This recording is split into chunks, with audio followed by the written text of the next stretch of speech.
Bienvenidos a la Crónica de Historia de France 24, espacio en el que viajamos al pasado para entender los hechos del presente. ¿Cuán fuerte es el proyecto común de la Unión Europea?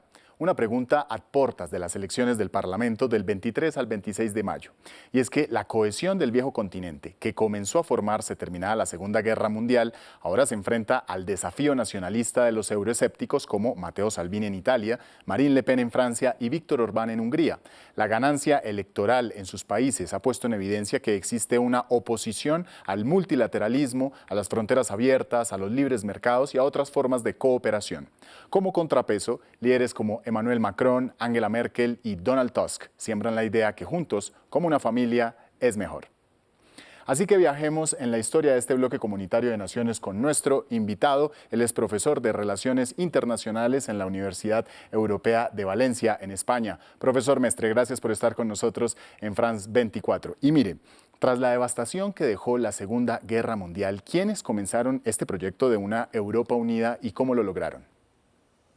La Unión Europea que hoy conocemos empezó como un acuerdo económico de carácter industrial impulsado por el ministro francés Robert Schuman, que le propuso a la Alemania de después de la guerra en crear, digamos, una autoridad común que gestionase la producción que se hacía de carbón y de acero en ambos países. A dicho acuerdo fueron sumándose una serie de países y años más tarde, en 1951, se suscribió el conocido Tratado de Roma, que dio pie a la Comunidad Económica Europea. Y, por tanto, lo que fue un acuerdo económico evolucionó a lo largo de los años hasta formar, digamos, una Unión Europea como la que conocemos hoy en día, que tiene mucho también de calado político.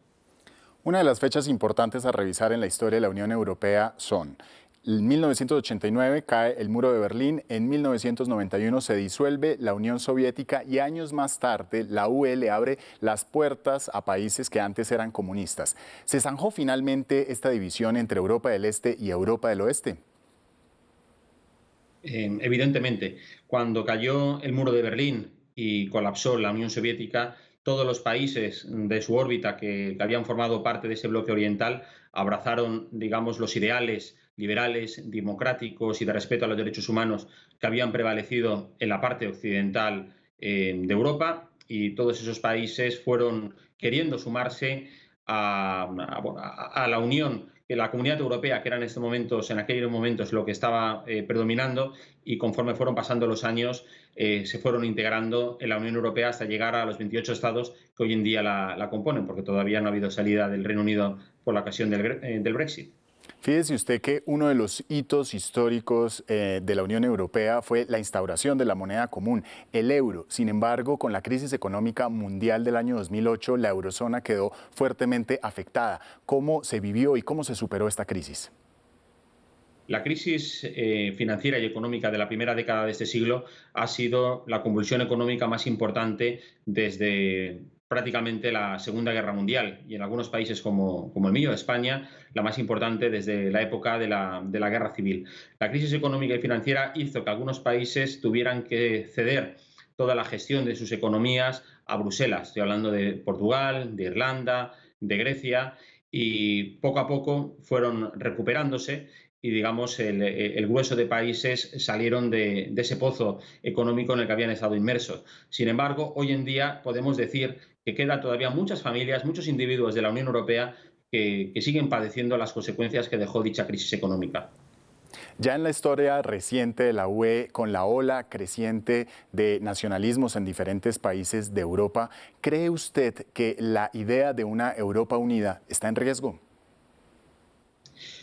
Que haya una Europa más unida o más desunida, yo no creo que sea un problema para la propia existencia de la Unión Europea. Esto, al final, es una cuestión de velocidad. ¿Queremos avanzar hacia la integración política más rápido o más lento?